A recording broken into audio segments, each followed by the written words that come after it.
Assalamu alaikum dear cadets, I am your teacher Abdurrahman from Cadet College Fatehjung and I welcome you all into our next lecture. Dear cadets, आज हम start करने जा रहे हैं physics 9th का chapter number 2. Chapter number 2 है हमारे पास kinematics. तो डियर कैडेट्स, पिछले लेक्चर में मैंने आपको न्यूमेरिकल कराए थे चैप्टर नंबर 1 के और उसके साथ मैंने आपको उन 10 न्यूमेरिकल का टेस्ट दिया था जो कि कमिंग फ्राइडे को होगा. तो चलिए मूव करते हैं हम अपने चैप्टर नंबर 2 की जानिब. चैप्टर नंबर 2 जैसा कि नाम आपने देखा है काइनेमेटिक्स. काइनेमेटिक्स से मतलब है स्टडी ऑफ मोशन, लेकिन ये वो स्टडी ऑफ मोशन है जिसमें आप विदाउट काजेज, मोशन में आप काजेज को भी डिस्कस करते हैं. जब भी कोई चीज मूव करती है तो वो किस वजह से मूव कर रही है वो काजेज आप डिस्कस करते हैं. लेकिन काइनेमेटिक्स में विदाउट काजेज जब आप मोशन को स्टडी करते हैं तो वो आपके पास ब्रांच ऑफ जो फिजिक्स है वो काइनेमेटिक्स कहलाती है. वैसे मैकेनिक के अंदर तो दोनों चीजें, काइनेमेटिक्स भी और डायनेमिक्स भी, काजेज के बगैर भी और काजेज के साथ भी स्टडी करते हैं. लेकिन जब आप मोशन को आगे सब डिवाइड करते हैं, मैकेनिक्स को आगे सब डिवाइड करते हैं, तो एक आपके पास हो जाती है काइनेमेटिक्स, फिर आपके पास हो जाती है dynamics.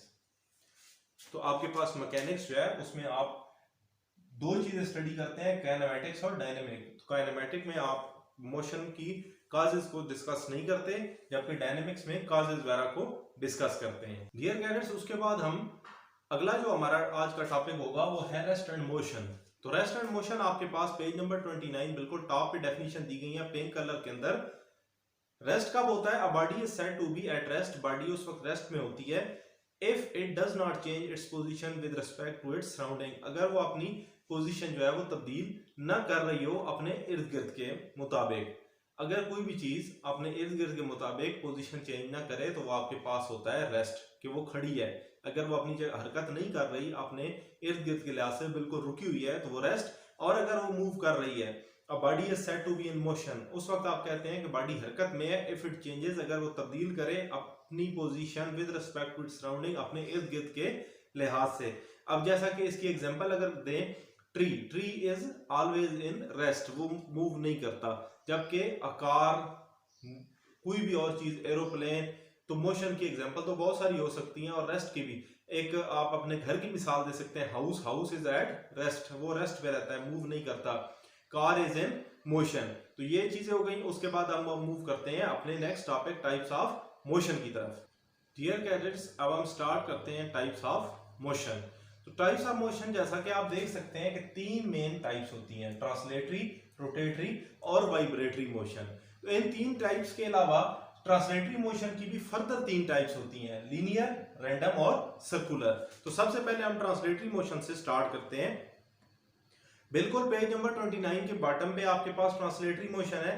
In translational motion a body move along a line without any rotation, the line में बी स्ट्रेट और कर्व. ट्रांसलेटरी मोशन के अंदर बॉडी क्या करती है? किसी भी लाइन के ऊपर मूव करती है. वो लाइन जरूरी नहीं है कि बिल्कुल सीधी हो, वो लाइन आपके पास कर्व भी हो सकती है, सीधी भी हो सकती है. ट्रांसलेटरी मोशन में किसी भी लाइन के साथ बॉडी जब भी मूव करे तो वो आपके पास होती है ट्रांसलेटरी मोशन. अब जरूरी नहीं कि वो लाइन कर्व हो या सीधी हो, तो वो बस होनी लाइन चाहिए, चाहे वो आपके पास सर्कुलर हो चाहे बिल्कुल स्ट्रेट हो. तो translatory motion without rotation, body अपने लेफ्ट राइट नहीं घूमती, चलती सीधी है, चाहे वो कर्व में जा रही हो चाहे वो आपके पास बिल्कुल सीधी जा रही हो. अब इसके आगे तीन टाइप्स हैं, एक लीनियर, एक रैंडम और एक सर्कुलर. लीनियर नाम से जाहिर हो रहा है लाइन.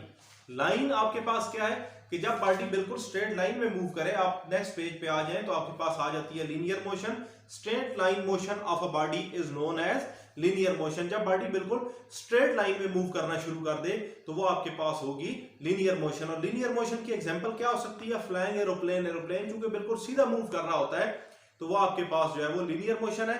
अब इनके साथ साथ आपने जब आप अपना होमवर्क करेंगे तो उसमें आपने एग्जांपल भी देनी है जो कि साथ दी गई है.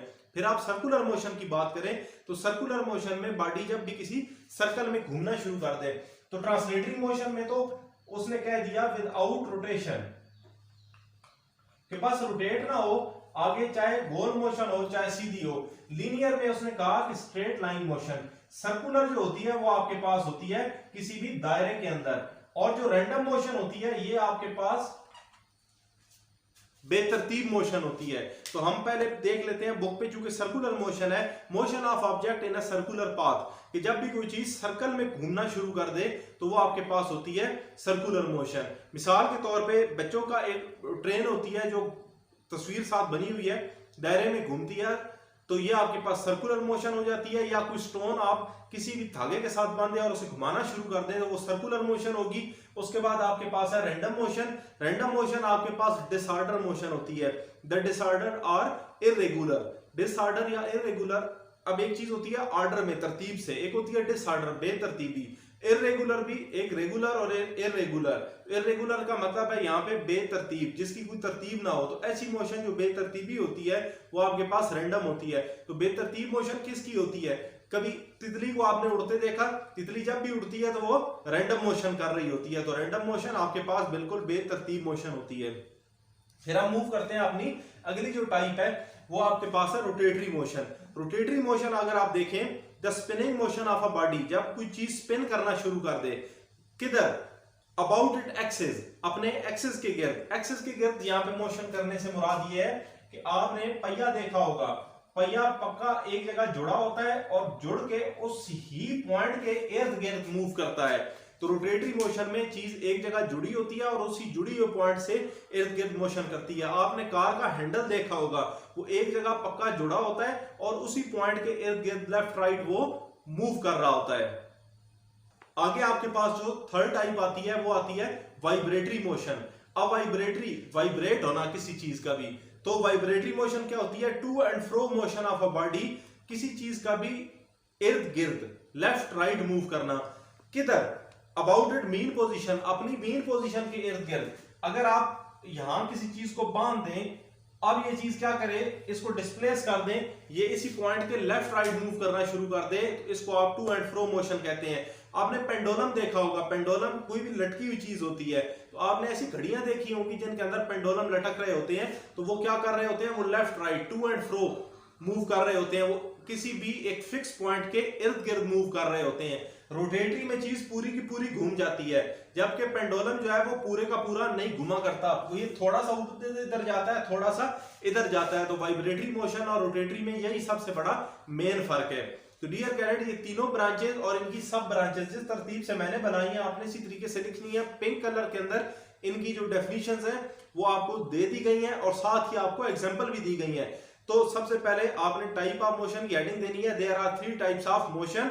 सबसे पहले आपने देनी है ट्रांसलेटरी मोशन, उसकी आपने डेफिनेशन और उसकी एग्जांपल। उसके बाद फिर लिनियर मोशन, उसकी linear motion is the sub type of translatory motion. Circular and random motion are also sub type of translatory motion.